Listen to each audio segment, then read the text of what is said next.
नमस्कार, बहुत स्वागत है आपका। सुदर्शन मध्य प्रदेश देख रहे हैं आप और मैं हूं आपके साथ दिव्या माधवानी। बुलेटिन की शुरुआत करेंगे मध्य प्रदेश की हेडलाइन के साथ। योग दिवस पर सीएम मोहन यादव का बड़ा बयान, योग से आता है संतोष और अहिंसा। सदा नीरा समागम से जगेगा जल जीवन का भाव, सीएम मोहन यादव ने किया शुभारंभ। योग दिवस पर सीएम मोहन यादव का संदेश, योग करो निरोग रहो। अब जानेंगे खबरें विस्तार से। भोपाल में अंतर्राष्ट्रीय योग दिवस के अवसर पर मुख्यमंत्री डॉक्टर मोहन यादव ने योग कार्यक्रम में भाग लेने के बाद मीडिया से बातचीत की। उन्होंने बताया कि आज प्रदेश के 20,000 से अधिक स्थानों पर एक साथ योगाभ्यास हुआ, जो समाज में स्वास्थ्य और समरसता का संदेश देता है। सीएम ने कहा कि निरोग शरीर के लिए योग अपनाएं, यही संतुलित जीवन की कुंजी है। एक पृथ्वी, एक स्वास्थ्य और एक भाग योग से ही आता है। उन्होंने ये भी साथ ही जोड़ा कि योग से शांति मिलती है, शांति से संतोष और संतोष से ही अहिंसा का जन्म होता है। डॉक्टर मोहन यादव ने साथ ही कहा कि भारत की प्राचीन परंपराओं को आज दुनिया अपनाने लगी है। योग ने आज समूची दुनिया को एकता और संतुलन का संदेश दिया है। आज ही हमारा कालगणना की दृष्टि से उत्तरायण से समाप्ति होकर के दक्षिणायन की तरफ बढ़ने वाला दिन, अर्थात सबसे बड़ा दिन धीरे धीरे आज से रात बढ़ने लगेगी।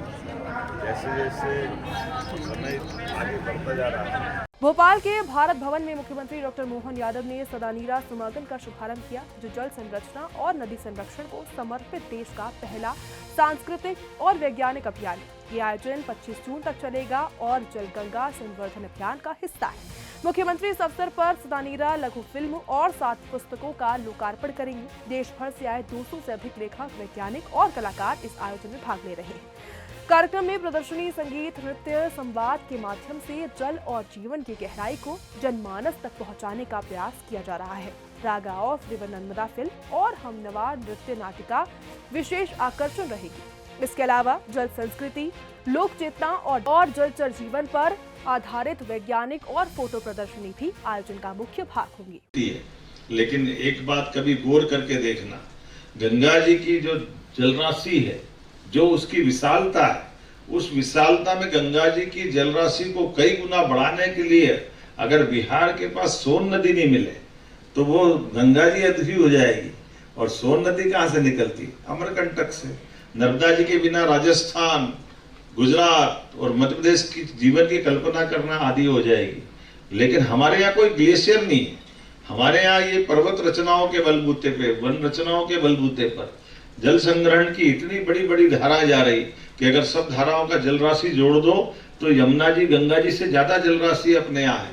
और नदियों का मायका है मध्य प्रदेश। 267 से ज्यादा नदियां मध्य प्रदेश में, और कितना सुंदर संयोजन किया है।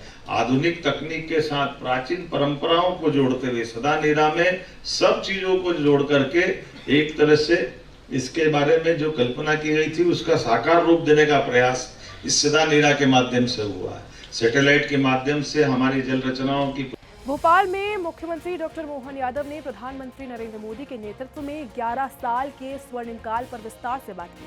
उन्होंने कहा कि देश ने 75 साल में ही जो प्रगति की है वो अभूतपूर्व है। भारत अब विश्व में आर्थिक और सुरक्षा के क्षेत्र में तीसरे स्थान पर है। डॉक्टर यादव ने पूर्व प्रधानमंत्री अटल बिहारी वाजपेयी को लोकतंत्र के सच्चे नायक बताया, जिन्होंने देश को परमाणु शक्ति और मिसाइल में प्रमुख बनाया। उन्होंने कहा कि देश पहले विदेशों की ओर देखता था, लेकिन अब बदलाव की दिशा तेजी से बढ़ रही है। उन्होंने इजरायल और अमेरिका की रक्षा नीतियों का भी उदाहरण देते हुए कहा कि भारत को अपने सुरक्षा मुद्दों में सजग रहना होगा। पीएम मोदी की नेतृत्व क्षमता को उन्होंने देश के लिए सौभाग्य बताया।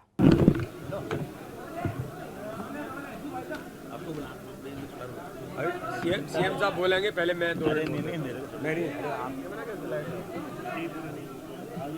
यशस्वी प्रधानमंत्री श्रीमान नरेंद्र मोदी जी के 11 वर्ष के अवसर पर प्रबुद्ध जन संवाद का एक कार्यक्रम भोपाल में आयोजित किया गया था।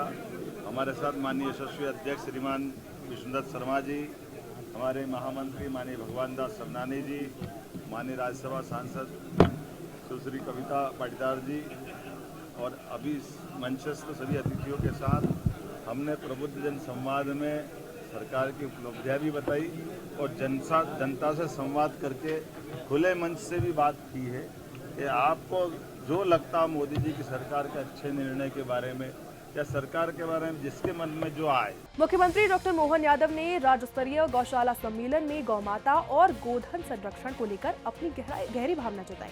उन्होंने कहा कि गौ माता जहां पर होती है वहां 33 करोड़ देवी देवताओं का वास होता है। उन्होंने गौपालन को धर्म और संस्कृति का अमूल्य हिस्सा बताया और कहा कि गाय के दूध को अमृत के समान माना जाता है। डॉक्टर यादव ने प्रदेश में दुग्ध उत्पादन को लेकर और उसको बढ़ावा देने को लेकर मध्य प्रदेश को दूध की राजधानी बनाने के लक्ष्य का जिक्र भी किया। उन्होंने गौशालाओं को स्वावलंबी बनाने के लिए 40 रुपए प्रतिदिन गौ माता सहायता राशि बढ़ाने और 25% तक अनुदान देने की भी योजना की बात कही। इसके साथ ही प्रदेश में 30 नई गौशालाओं की स्वीकृति, बेसहारा गायों का सम्मानजनक संरक्षण और जैविक कृषि को बढ़ावा देने के लिए कई योजनाएं लागू की जा रही हैं। मुख्यमंत्री ने इस मौके पर 73 गौशालाओं को पंजीयन प्रमाण पत्र भी प्रदान किए। आज अंतर्राष्ट्रीय योग दिवस के अवसर पर देश भर में योग कार्यक्रम की धूम रही। राजधानी भोपाल में एक अनोखा दृश्य तब देखने को मिला जब सांसद आलोक शर्मा ने रानी कमलापति स्टेशन पर कुलियों के साथ योग किया। इस आयोजन में 100 से ज्यादा कुलियों ने हिस्सा लिया और योग के माध्यम से स्वास्थ्य और जागरूकता का संदेश दिया। सांसद आलोक शर्मा ने कहा कि योग की राजनीति को उन्होंने ऊपर बताया और साथ ही ये भी कहा कि योग किसी सरकार या दल का नहीं बल्कि पूरे देश का है। उन्होंने राहुल गांधी और मल्लिकार्जुन खड़गे को भी योग करने की सलाह दी और कहा कि कांग्रेस लंबे समय से चुनाव हार रही है, अब वानप्रस्थ लेकर पहाड़ी पर चिंतन करें, फिर राजनीति में लौटे। इस आयोजन से न सिर्फ योग का महत्व बताया गया बल्कि राजनीतिक हलचल को भी गरमा दिया गया। भोपाल एम्स की जो बॉडी है उसमें भारत सरकार ने मुझे सदस्य के रूप के अंदर नामांकित किया है। मैं भोपाल में जनता के बीच में सांसद जन संवाद लगाता हूँ। जनता आती है, अपनी सड़क, बिजली, पानी, स्ट्रीट लाइट, सीवेज की समस्या बताती है, ट्रैफिक की समस्या बताती है, अतिक्रमण की भी समस्या बताती है। कई जनता आती है तो उनके विभागों में, अस्पतालों में क्या चल रहा है उसकी भी वह शिकायत हमसे करती है। पिछले दिनों कुछ लोग आकर हमसे मिले थे और उन्होंने बताया था कि जो भोपाल का एम्स अस्पताल है उसमें जो दवाई सप्लाई हो रही है वो दवाइयों को लेकर जो दवाई कंपनी है और बीच के अंदर जो ठेकेदार हैं, जो सप्लायर हैं, इनके बीच में कुछ गठजोड़ हुआ है और वही दवाई को एक उत्तर प्रदेश कम रेट में लेता है और उसके अंदर हमारा उत्तराखंड अलग रेट में लेता है।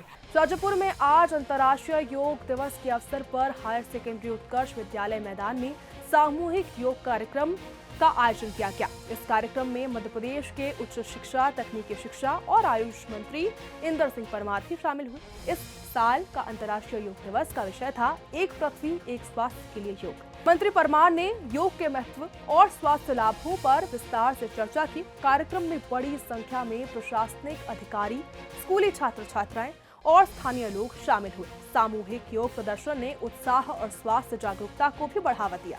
आपको बता दें, मंत्री परमार ने सभी को योग को अपनी दिनचर्या में शामिल करने का आह्वान किया ताकि स्वस्थ और निरोग जीवन प्राप्त किया जा सके। आज अंतर्राष्ट्रीय योग दिवस है। 11वां योग दिवस है। हमारे देश की सजा को दुनिया ने स्वीकार किया है। भारत के लोगों को गर्व है क्योंकि भारत की जो ज्ञान परंपरा है, आयुर्वेद और योग एक जीवन शैली का हिस्सा कभी समाज में रहा है। फिर से हमारे देश के लोग योग की ओर आकर्षित हो रहे हैं। तो केवल देश के लोग, तो दुनिया के लोग भी योग के साथ में कदम से कदम मिलकर चल रहे हैं। जैसे आज मोदी जी ने कहा है, योग दुनिया को जोड़ेगा। मैं समझता हूँ भारत का वसुधैव कुटुंबकम का मंत्र भी इससे सिद्ध होगा। भोपाल में मुख्यमंत्री डॉक्टर मोहन यादव ने समत्व भवन में वन विभाग की गतिविधियों की विस्तार से समीक्षा की। उन्होंने वन विभाग को सघन वनों और वन्यजीव पर्यटन को विकसित कर प्रदेश की आय बढ़ाने के निर्देश दिए। डॉक्टर मोहन यादव ने कहा कि मध्य प्रदेश की प्राकृतिक संपदा में समृद्ध वन और वन्यजीव पर्यटन को आर्थिक रूप से सशक्त बनाने की आवश्यकता है। उन्होंने वन संरक्षण के साथ साथ पर्यटन के बेहतर विकास पर भी जोर दिया, जिससे स्थानीय लोगों को रोजगार के अवसर भी मिल सकेंगे। आपको बता दें, मुख्यमंत्री ने वन विभाग को पर्यावरण संरक्षण के साथ साथ पर्यटन को बढ़ावा देने के लिए नई योजना और प्रभावी रणनीतियां बनाने का भी निर्देश दिया।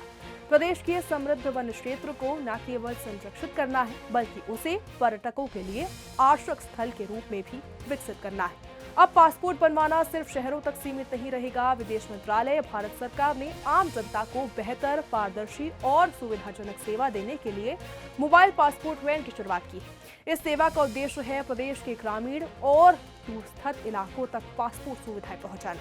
भोपाल स्थित क्षेत्रीय पासपोर्ट कार्यालय से इस पहल की शुरुआत की गई है। क्षेत्रीय पासपोर्ट अधिकारी शितांशु चौरसिया ने इस मोबाइल वैन का अनावरण किया। ये वैन पूरी तरीके से एक मिनी पासपोर्ट सेवा केंद्र की तरह कार्य करेगी। वैन में बायोमेट्रिक रजिस्ट्रेशन, डॉक्यूमेंट स्कैनिंग, साथ ही फोटो कैप्चर और वेरिफिकेशन की भी सुविधा होगी। इससे लोगों को बार बार शहर आने जाने की जरूरत नहीं पड़ेगी, जिससे समय, पैसा और यात्रा की परेशानी बचेगी। फिलहाल के बुलेटिन में बस इतना ही। मध्य प्रदेश की तमाम खबरों के लिए देखते रहिए सुदर्शन मध्य प्रदेश। जय हिंद।